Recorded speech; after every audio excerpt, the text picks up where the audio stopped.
I was born and raised in Des Moines, Iowa.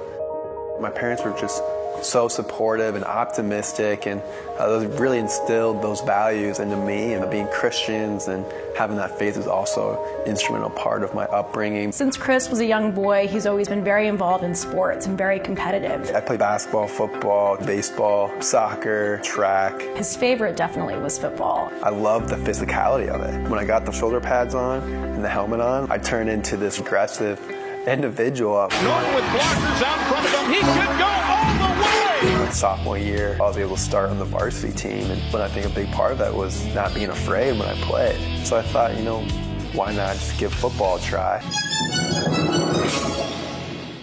He ended up getting a full ride to Luther College. Summer of 2010, 18-year-old freshman, just wanted to keep things going according to plan. For the first few weeks of school, he was meeting new people, got into his dorm room, settled in, and was just loving life.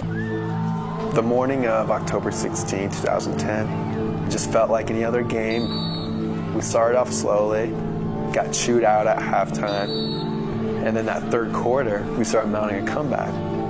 We scored a touchdown, and this is my turn to make a play. I'm on the kickoff team.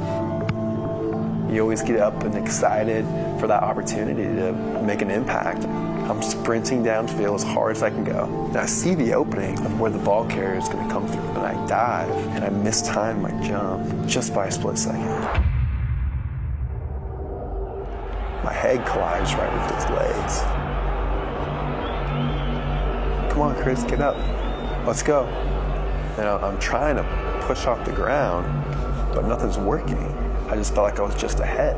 His family came rushing down. The entire stadium became quiet. It was like a nightmare unfolding before me, and if I could just keep my eyes closed, then maybe it's not real. Chris was airlifted to a local hospital. After numerous tests with MRIs and CAT scans, they determined that Chris had a fracture of the vertebrae at C3 and C4, one of the most severe fractures you can possibly get with a spinal cord injury. And the surgeon asked, Chris, do you have any questions? And I had one question I'd been wanting to ask, but I've been too scared. And that was, will I walk again? I'll never forget the look on his face. He just said, I don't know. And that was like the first time where I just lost it. God, I don't care if I ever play a sport again, just give me the ability to walk. The next thing I know, I'm asleep and out for surgery. And when I woke up on October 17th, 2010, the first conversation I had was with my surgeon. He said I had a 3% chance to get anything back below the neck. Not just walk, but to move, to be able to scratch an itch in your face, to be able to feed yourself, bathe yourself. I just had to reject it because this was, again, it wasn't part of the plan. It's not going to be part of my life.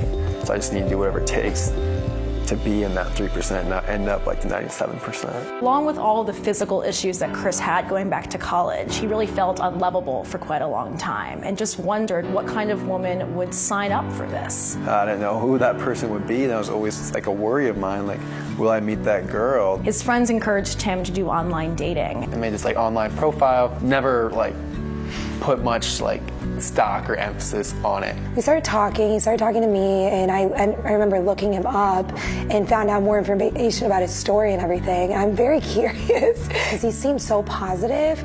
Like, how can you be positive and this positive when you're dealing with so much adversity and so many different challenges every day? So we ended up meeting up at a hot dog stand in Ames. I was thinking in the back of my mind, does she realize I'm in a wheelchair?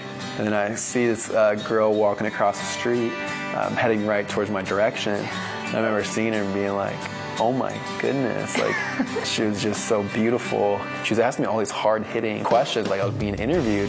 What were your first thoughts after you were told you had a 3% chance? What goes through your mind? I was like, wow, no one's ever asked me that. That's kind of how the conversation and my connection with her really grew. And we felt like we had always known each other. She gave me so much confidence in myself, and she was such a passionate, hardworking individual, and she just lifted me up. I knew that us together, we're stronger together. She's special. Chris mentioned to Emily that he wanted to walk across the stage at his college graduation. Emily really kind of took it upon herself that, like, I want to see this happen. Like, I want you to do this. She would come to every single workout. And then we started training ourselves just together. She became my little junior physical therapist, working me out, and we do extra workouts. And it was her goal to walk across the stage, and it just shows how unselfish she is.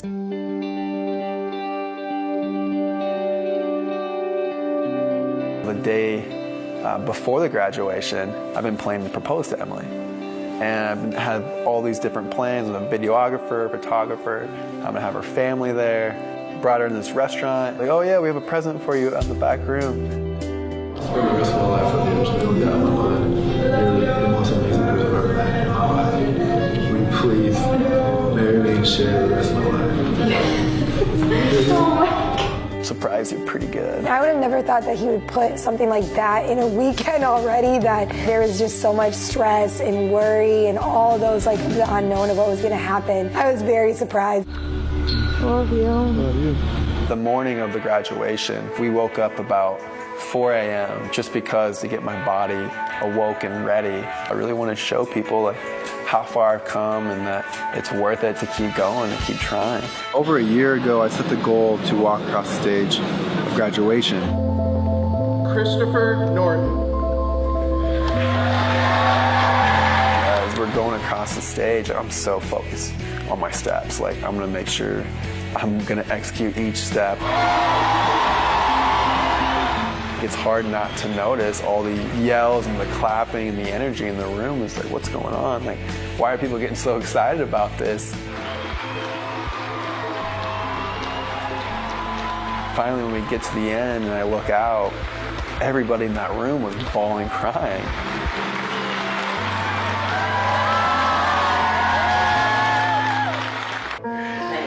Oh, that's pretty cute, Izzy. Before I met Chris, I had a strong passion for foster care. I've come from a great family where my parents and siblings have always been there for each other. When I was in high school, I met a girl, Whitley. She ended up being taken away from her mom. She was put in a group home. I was 22, he was 23. She had called me and asked us if we would, like, do foster care for her. This is something I always knew I wanted to do. Like, I always wanted to be a foster parent. So we decided to become foster parents for her specifically. They were frightened and excited at the same time. Whitley, she was the first of her family to receive her diploma. Now she has goals to go to college, so she's planning on going to college. It's unreal to think where she's at now. Chris and Emily sat down and decided they wanted to bring another young child into their family. Chris and I talked about keeping our home open to other kids, but at the time we're like, we'll take one kid under 2. Oh, you got it! We loved it so much. 8 months later, we now have 5 kids. You guys ready to go? Yeah! We were able to keep a sibling group of 4 together, and then a little boy who has just been through a lot.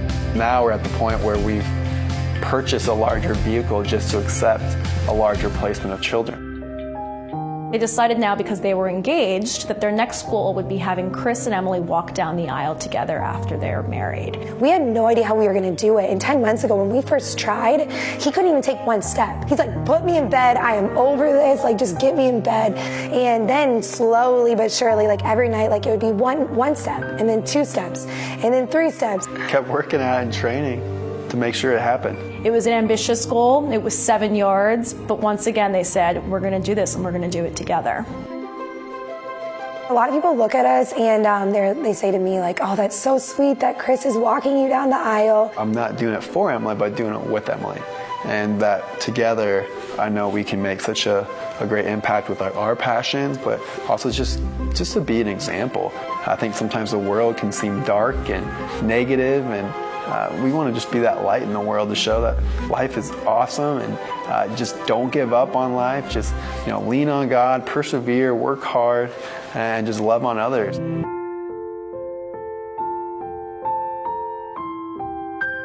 It's crazy to think where we were 4 years ago, just meeting, and then to where we are now, like just what we've been able to accomplish, how we've grown individually, and how we have grown as a couple. Chris.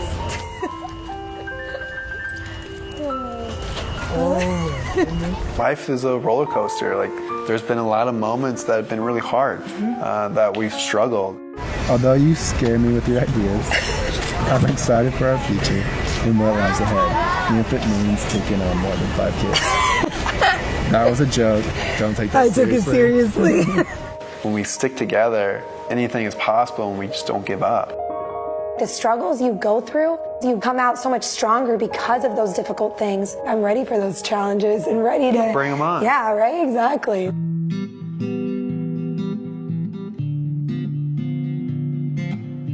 She came down the aisle. I was tearing out. I just feel so blessed and I just feel so fortunate. Oh my gosh, like that's my bride, and we're about to get married, and I just got all emotional. I'm just so thankful.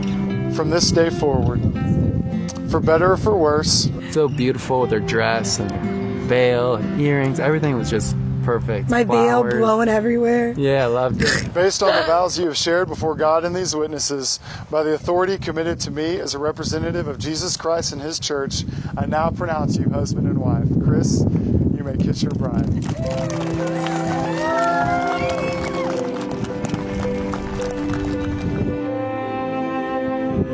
I just didn't know how the steps would go. So I was just like in the zone, just wanting to take those nice steps and take my time and enjoy the moment too.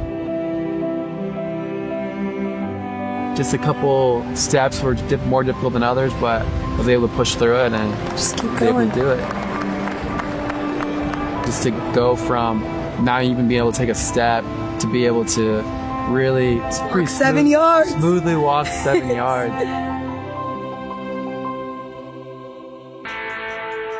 I can't imagine what the future holds for us, because just seeing like what's happened over the last year, it's probably going to be something crazy, especially with Emily, with her passion and her heart for it. I really want to be able to raise more awareness for foster care and how great it is, because people hear bad stories, but like it is such a great thing. I'm so excited too to see the impact Chris is going to have with his speaking, his foundation. When we die, like we want to know that our talents that God gave us, we use them. We made an impact and we use every single day to do what we can. So like that's our plan. At the end of the day, we want to just give everything we have. Like we want it to be all gone. Our talents, our money, everything. Like I don't want it when we pass away. Like I want it to be gone and I want it to make this world a better place. Seeing Chris and Emily together right away, you just know that they were meant for each other. They're just amazing people, and it was so inspiring. No matter what you go through in life, you can get through it, and they are a living example of that. You just got to keep saying yes. Yes, you gotta just keep saying yes. Keep going and keep trying. Keep moving forward, and beautiful moments can still happen.